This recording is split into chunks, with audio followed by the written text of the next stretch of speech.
had ye believed Moses, that is, if you have believed in Moses, ye would have believed in me, for he wrote of me.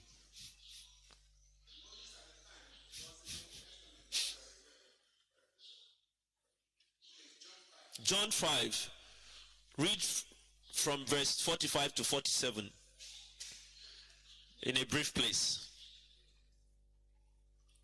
Any other question? Remember, this book of the church, the true Christian religion, is a crowning book of all books. So if you know, if you go through it, that alone will give you the stand on the new church faith.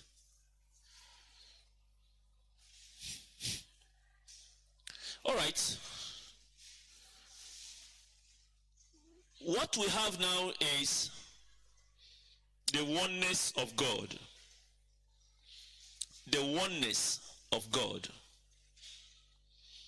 Please, while I'm reading, go through your books as well. Whereby you are gathering question, you only need to raise your hand and for me to go back to it. Thank you.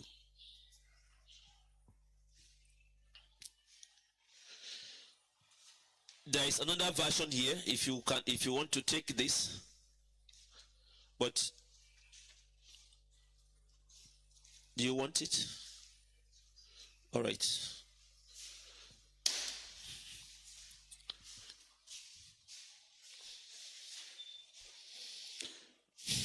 The oneness of God. I think every new church person who can speak a little about the Lord, like what Victoria have just illustrated about the body, the soul, and the activities, as we believe in the oneness of God, that God is indivisible, that God never sent another God, that is, God did not create another God. Are you getting it? God did not create another God. So, first point, that the whole of sacred scriptures teaches that there is one God, and therefore so do the theologies of the churches in the Christian world.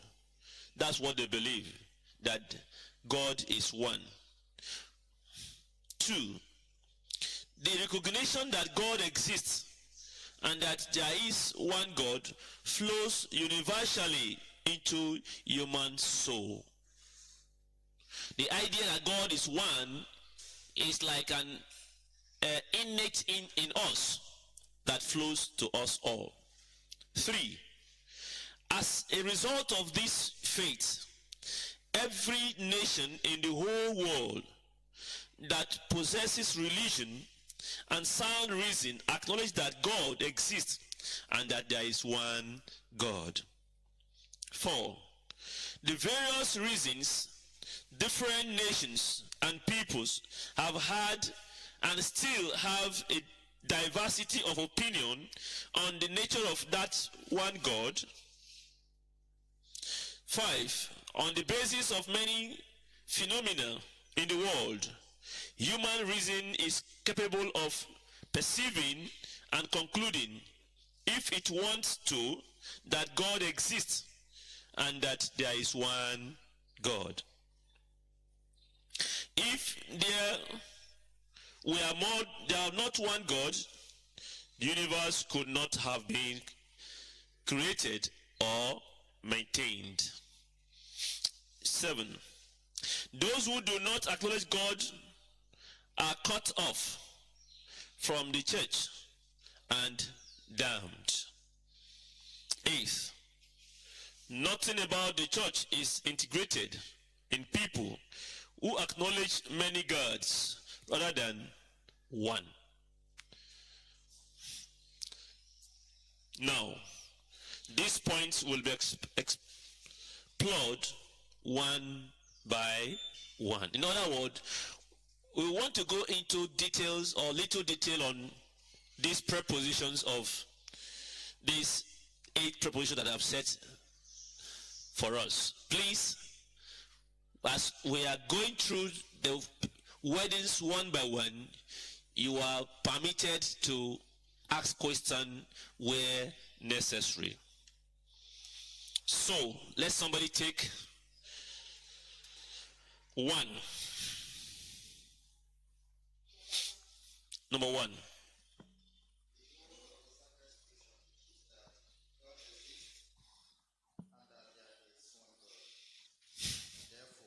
So do all the theology of the heaven in the Christian world. The whole of sacred scripture teaches that God exists because at the core of sacred scripture there is nothing but God, or the divine quality that comes from God. Scriptures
Yeah.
This can be established from the truth that form a mirror, as I just indicated.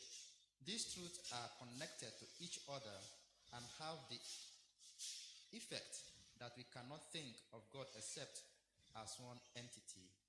As a result, everyone who reason has been at all steeped in holiness from the word knows about intuitively that there is one God, and senses that it would be insane to say that are many gods. Angels cannot even open their mouth to say gods because the heavenly atmosphere in which they live resists it. Sacred scripture teaches the oneness of God not only in the universal way just described, but also specifically in many passages such as the following. Israel, hear this: Jehovah our God is one Jehovah. Deuteronomy 6:4, Mark 12:29. The holy God is among you, and there is no God except me. Isaiah 45:4. 14 to 15. I'm not I, Jehovah. There is no other God except me. Isaiah 45, 20 to 21. I am Jehovah your God, and ye are not to acknowledge a God except me. Hosea 13:4. Thus said Jehovah, the King of Israel, I am the first and the last, and there is no God except me. Isaiah 44:6. In that day, Jehovah will be king over the whole earth. In that day, there will be one Jehovah, and his name will be one. Zechariah 14:9. All right. Let's briefly understand this section now. He said every person in the world that have religion believe that God is one. But it depends on how you believe. Now, he said like a mirror, and let me tell you how mirror does. A mirror, as like this, if this is a mirror, if you face you like this, sometimes you see the person, your face become wide. Okay? Your body shape wide. But once you turn like this, you become long. Your image will become long. Now, if the person is seeing the mirror this way and see a long person, another person turn the mirror this way and see him as a fat person. Are you getting me now? Now, when you now said, please don't sleep, you can stand up. If now you now said, Victoria said, God is a fat man now, I see him as a fat person. Then Annabelle will say, no, God is a tall man. He's not fat. He's a slim man. He's tall. What is bringing that perception? The way you look. Is here. He has said to us, with the forward, he appeared forward. That's the reason why we have the permission, or we are being forgiven, even though we give God human qualities like anger, killing, and all rest of them, regretting. That is the way you look at him, but himself, that is not the way he is. So, the way you looked at God, or you think about God, so you see him. While the reader was reading, I take up something from the quotations from the Bible. He said in Isaiah 45, 20 to 21. Am not I Jehovah? There is no other God except me. Remember, we are trying to tell us that the word Jehovah and the word God. Now, sometimes these two are mentioned. When this word is mentioned, the understanding covers these two of them, the will and the love and what? The truth. Now he's now saying to us that am not I Jehovah, for there is no God. In other words, there is no truth without good, without love. If this thing you are doing is good, then what you are saying is truth, then there is good beneath it. So if you walk on it, there is good. But then truth is what manifesting. So the Lord is telling you that He is the only person that who can do what is good. That's what He's trying to tell you. We are not good. He is the good person. And so the only way for you and me to learn this thing and work with it is that Jehovah himself came to this world, assumed the human, and then redeemed mankind to himself. Let's take a look at other religious people who believe, like Hinduism, the Hindus, who made you carry their gods and always identify that God as their almighty.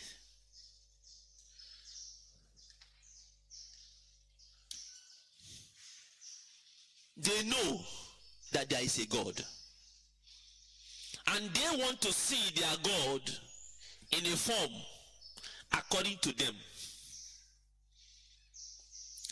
When you come to my side, my traditional side, my African or our local side, you will see the color of every idol with their clothes. Some of them uses what? Red. Some use white, some use blue. Is it not? Okay, so that is according to their belief. This is what my God ties. So they will place that one like a flag to them, or like something that they always want to see. And once they see that flag, they now say, that is my, is somebody who's worshiping the same thing like me. What about you? Who is worshiping the true God? If you believe that you are worshiping the true God, who is Jehovah himself, that's why when you call yourself Christ and Christian, what does it mean? Christ-like. Christ never tell lies. Christ, the word Christ, Christian means Christ-like. And so if you are a Christian and telling lies, you are taking his name in vain. Is that right? So what are we supposed to do? We should always speak the truth. So Jehovah is that person in the Old Testament that was known. Moses wanted to see the glory of Jehovah, and Jehovah told him that you will never, nobody can see me and live. In order